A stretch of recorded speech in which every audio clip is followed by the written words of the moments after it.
you doing, man? You ain't got no rhythm. I don't know.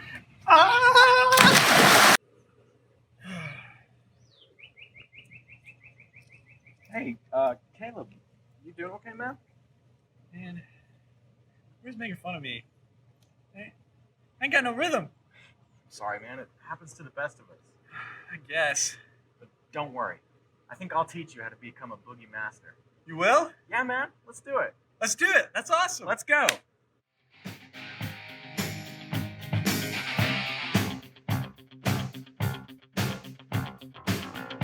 Rising up, back on the street. Did my time, took my chances. Went the distance, now I'm back on my feet. Just a man and his will to survive. So many times it happens too fast. What's up, everyone? Welcome back to The Bridge and week 2 of Yearbook. I'm Caleb Sarber, youth ministry resident here. And yes, according to the video, and as you saw, I do not have rhythm. I definitely lack rhythm. Like, I'm trying to move my body and my hands, but I just really struggle with it. And I don't get it. I don't know what boogie means, but that's okay. We have help. I have help. Ethan Pope is here with us today. He's in the building. He's here to talk to you, right? And so he's going to teach me all the moves. He's going to teach me how to dance. But he's not just an expert on the dance floor, right? He's here to deliver an amazing message that he has spent a lot of time preparing, praying over, sweating over, getting ready to say to you, right? But before we can truly enjoy what Ethan has to say, we gotta share the love. We gotta share the love. True joy happens when you share what you enjoy with someone else, right? You listen to a really great song, or you listen to that new Drake song and you got to share it with somebody and you enjoy it together, you dance together. It's a lot of fun, right? That's true joy. So take a second and go find the link on this page, send it to a friend, maybe invite your family, invite your dog, get everybody together to watch this online, right? And then take a moment to take a picture with your pet or with your family that you're watching with, and tag us online on Instagram and Facebook and TikTok at Doxology Youth, right? Now, while I get back to practicing my dance moves, because I definitely need to do it, Ethan's gonna come and share an amazing message with you. Hey guys, my name is Ethan Pope, and I'm a senior at the Fort Worth Academy of Fine Arts, and which is a school right across the street from our own Doxology building. I'm gonna be talking to you today. I'm very excited about it. So I'm an illustrator and aspiring artist, and I've been drawing ever since I was about 2 years old. Art has been a huge part of me enjoying school and enjoying my life, and was a huge part of me enjoying high school. In addition to that, I enjoyed my friends, my teachers, my classes, some of my classes. But yeah, and there was that overall feeling of general excitedness. I was finally a senior. I was finally gonna go out and do great things in college. But I gotta be honest, it's bizarre. I don't really feel like a senior anymore. And I feel like a lot of us can relate to that weird feeling of unfinishedness, whether or not you are even a senior. We all feel that uncomfortable feeling. A lot of the things that we were all looking forward to, whether that be senior trip, prom, or any other school activity, were all just poof, taken away from us, which is a real shame. And none of us really got the ending that we wanted. I know that's true for me. Even this here yearbook sermon series is completely different than how we all thought. I thought I was gonna be talking in front of a little crowd of students, but instead I got Caleb and Cameron over here. Hey Caleb, how you doing? But let's make do with what we got, and we'll still have a great time. So join me and listen as I drop a little sermon lyric on you. It's gonna be great. So in addition to that feeling of unfinishedness, I think we can all agree that we are all collectively very afraid. The world is very afraid right now. If you take one look at the news, social media, and the numbers, there is just this overwhelming feeling of hopelessness. And hope, for me, has been a concept that not only is everyone thinking about it during this time, but it has been especially weighing on my heart. My relationship with hope has admittedly been struggling, confused, and tense these last couple of months. And I feel like I should explain how it's a struggle, so I'm gonna explain kind of a little bit more about my life. I grew up in a Christian home. My parents were together. We were financially stable. And other than a few moves and a whole bunch of separated relationships, I had a pretty great childhood. I'm not going to sugarcoat it as much as that already is sugarcoated.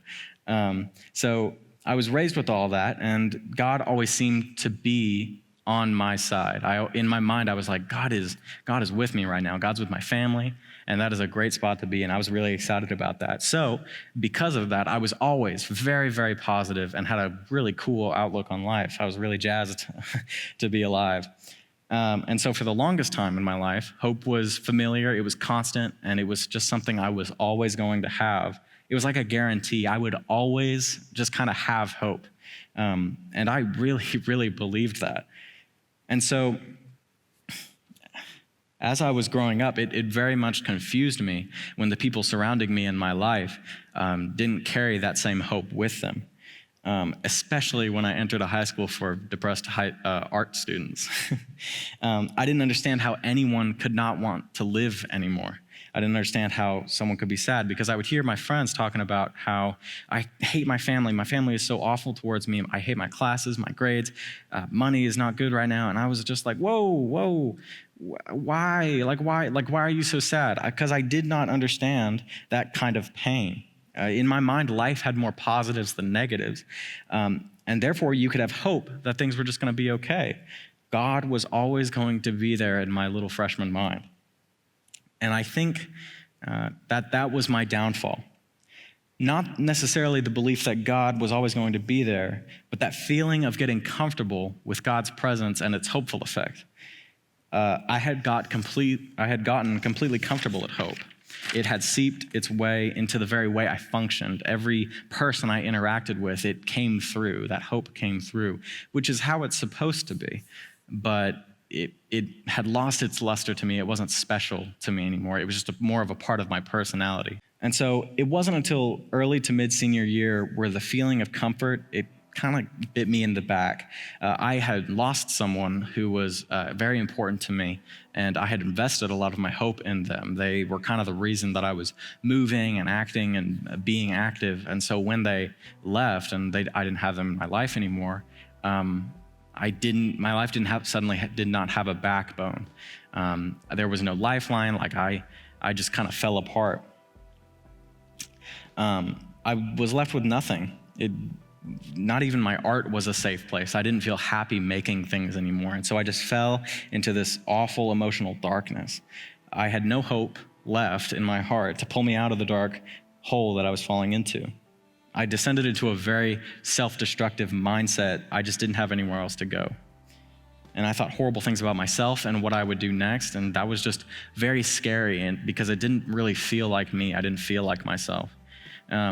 This is the sad part. I remember one time where I was at my lowest point.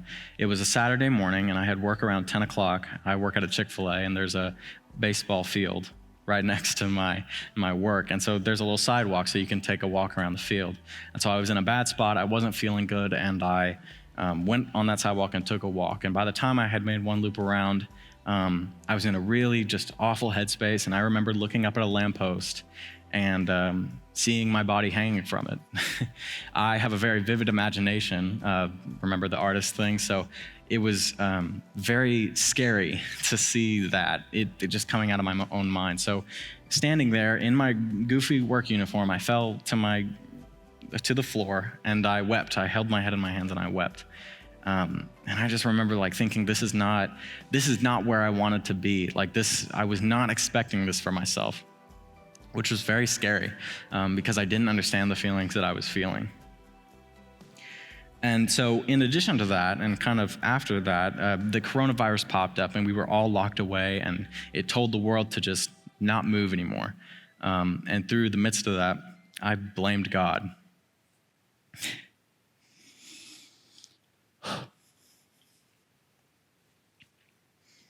Admittedly, I despised him. Everything inconvenient or frustrating that happened in my life, I completely and utterly blamed him. I thought of him as just this giggly old man who wanted to poke and prod at humanity just to get a reaction out of us. I didn't like his sickening sense of irony. He infuriated me. And I hated sitting in sermons and listening to worship because I didn't understand how we could even praise a God that had caused all of this. That was the mindset that I was in. He had caused all of this, and that was the mindset that I was in. So I got to be honest, I still feel very frustrated. I still don't understand completely what's going on. And I think that many of you feel the same way. So I wanted to pull something from the Bible that semi-reflects the way I think we're feeling right now. And I'm very quite sure that if you've been going to a church for a while that you've heard of Job and heard of his crazy life. So to kind of introduce it to y'all with a little more spice and flavor, we're going to have Caleb drop a beat and I'll rap it to you with some funky lyrics. Hit it, Caleb. No, I'm not going to do that to you. I'm so sorry that you thought that. But instead of rapping, I'm just going to give you a synopsis. So Job was one of the wealthiest guys in the East. He had cattle that just covered fields. He had finances. He had servants. He had a wife. And to top all of that greatness to top all of that off, he had a great relationship with God. He was confident in his relationship with God, and God was confident in his relationship with Job, which, I mean, like, you can't be mad. Like, that's a wonderful place to be in. Like, come on, I want that. And so then one day, Satan walks up to heaven, is talking to God. He's like, hey, man, I know you're all about this Job guy, and that's really cool. I mean, I've seen him. He's all right. I respect that. But I just don't think that he will give a rip about you if you just take all of his stuff away. And God just basically said bet and allowed Satan to take everything Job had except his life. And so as a result of Satan taking everything away, Job got everything taken away. His cattle was stolen, his servants were murdered, and his kids were crushed by a building all in one day. That is, wow. And eventually he got nasty sores all over his body, and his wife basically said, KYS, you're a loser and you should die, which is a great thing to hear from someone you love, right? That is a huge amount of pain that compared to what we are all experiencing now, it is so different from what we're experiencing right now. So now I'm going to read Job's reaction to all of this. This is something I really related to. So this is going to be from Job 3, 1 through 7, and 20 through 26. So you can read along with me if you'd like. Job 3. After this, Job opened his mouth and cursed the day of his birth. He said, may the day of my birth perish, and the night it was said, a boy is born. That day, may it turn to darkness. May God above not care about it. May no light shine upon it. May darkness and deep shadow claim it once more. May a cloud settle over it. May blackness overwhelm its light. That night, may thick darkness seize it. May it not be included among the days of the year, nor entered in any of the months. May that night be barren. May no shout of joy be heard in it. And now we're going to read from 20 through 26. Why is light given to those in misery, and life to the bitter of soul? To those who long for death that does not come, who search for it more than hidden treasure, who are filled with gladness and rejoice when they reach the grave. Why is life given to a man whose way is hidden, whom God has hedged in? For sighing comes to me instead of food. My groans just pour out like water. What I feared has come upon me. What I dreaded has happened to me. I have no peace. I have no quietness. I have no rest, but only turmoil. And especially with that last part, I really, when I read that, I feel that. Like it's that horrible feeling where you aren't even sure why God is keeping you around anymore. You have no motivation to move forward in life. You don't have hope. You just don't understand what the purpose of anything is anymore. But moving on from that, I also think it's fascinating, along with that very relatable feeling, how the story continues for Job. He doesn't curse God's name, but he doesn't just suddenly feel better and suddenly recover. Anyone who has been in a deep, dark spot, like Job clearly is, knows that there's not a quick turnaround. There's not an easy fix. And I know that we're all looking for easy fixes, but they don't help. So the story of Job ends with God basically telling Job that he has no reason to question him, and hits Job with a long list of tidbits and facts, basically detailing how much control God has over this world. In the verses, he kind of goes into detail. I set the boundaries of the ocean here and here. Like, how could you dare complain when I have done all of these things? I set the stars in the sky. And so it's basically God's version of Stanley's "Did I stutter" line from The Office. It's very, very intimidating, as Michael was. He was intimidated when Stanley said that.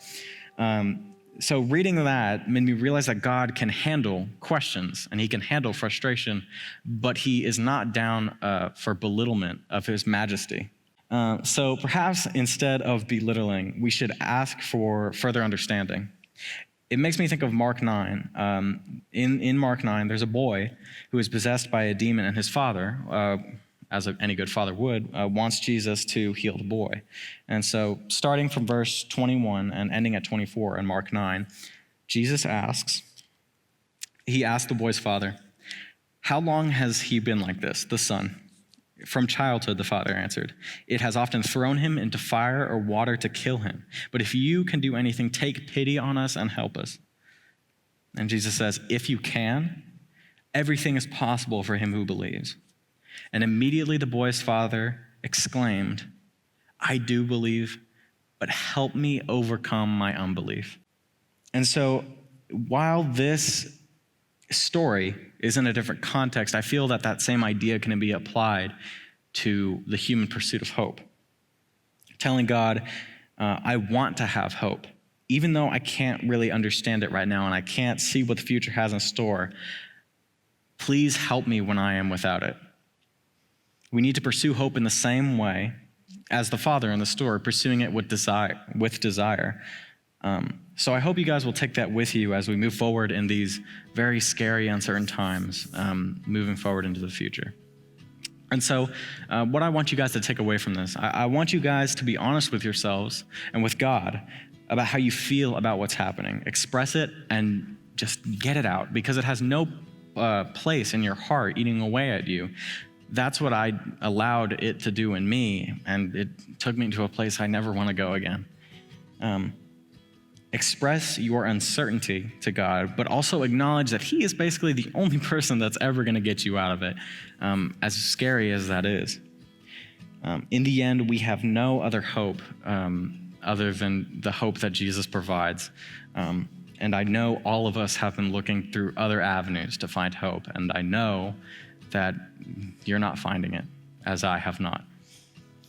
So God can handle you being frustrated with him. And so be honest with him. I think that it's important for students, especially students like me who were raised with the idea of hope, to understand that life is just not going to be filled with hope constantly. You're not going to be happy all the time. You're not going to feel great and feel like you have hope like every day. That's just not an everyday feeling. We have to acknowledge, so in our times of pain, we have to acknowledge that he has a plan. As much as we can't see it, and as frustrating as that is, we have to acknowledge that. There is a truth, the truth of Jesus Christ, that we have to follow. We have a hope that is not instant, but is instead something that we really, really have to work towards and walk towards. And so I hope some of y'all will try to move towards that hope with me. Thank y'all. So let's go ahead and pray real quick. Dear God, thank you for all the kids, all the students that are listening here tonight. Thank you for this yearbook sermon series and giving me an opportunity to talk about some of the stuff that has been weighing on my heart. I pray that this would help some students think about what is going on in their hearts and give that to you and acknowledge that it's not going to be okay all the time. And that's okay. Dear God, just please make sure that everyone is being honest in their small groups tonight and really just loosen the knots that are in people's souls during this dark time. Amen. Thank you so much for tuning in with us tonight. I love what Ethan had to say. And I love it because it is so truthful. It's truthful about who Jesus is and was and is going to be when he returns, right? and it's truthful about how we're actually feeling in these strange times during this pandemic.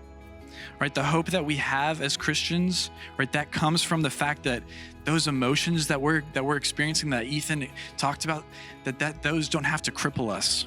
Right? Jesus, he's felt those things. Right? It's how you're feeling now about this. Jesus has felt that. He understands you and he can empathize with you, and he wants a real personal relationship with you today. Right? So in a few minutes, you're about to meet on Zoom with your small group. This is the best part of the bridge, right? And if you need help connecting with your small group, a number is about to pop up on the screen. So please go ahead and text this number if you need help connecting to your group. That's 817-523-9393, 817-523-9393. And I would encourage you tonight to find ways to be real with your group in ways that you haven't in the past. Right? Maybe tonight that means finding a private spot at home that you can have that vulnerable, real, honest discussion with your group. And I know it's not easy, right? Let's be real. When the parents are home, when the siblings are around, everyone's talking, walking around each other, it's hard to find a quiet spot. It's hard to find a private spot. But I believe that if you can find that spot, that you can be vulnerable, maybe it's just for a few minutes, I promise that the conversations and the relationships that come out of that will be worth your while. It'll be worth your while because it'll bring you closer to Jesus. It'll bring you closer to people, and we desperately need that right now. Right? So thank you for tuning in with us. If you haven't already, subscribe to Doxology Youth, hit that notification button, and get notified about all of our videos. Jack is uploading some amazing stuff every week. Right? The team is working hard to send out amazing content for you. So stay tuned for more. Peace. All right, man. Let's show them what you got.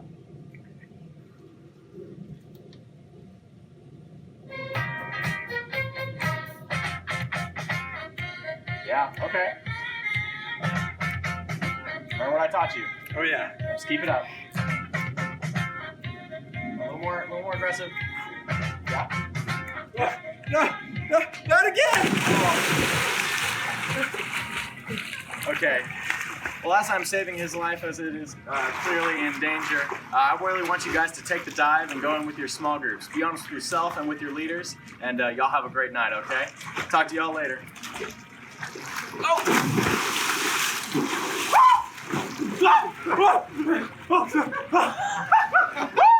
Oh boy! Oh. You know what, Caleb? You did good today. You learned a lot. Thanks, man. I've really learned a lot from you. That was a lot of fun. My pleasure, brother. You're perfect. All right, never again.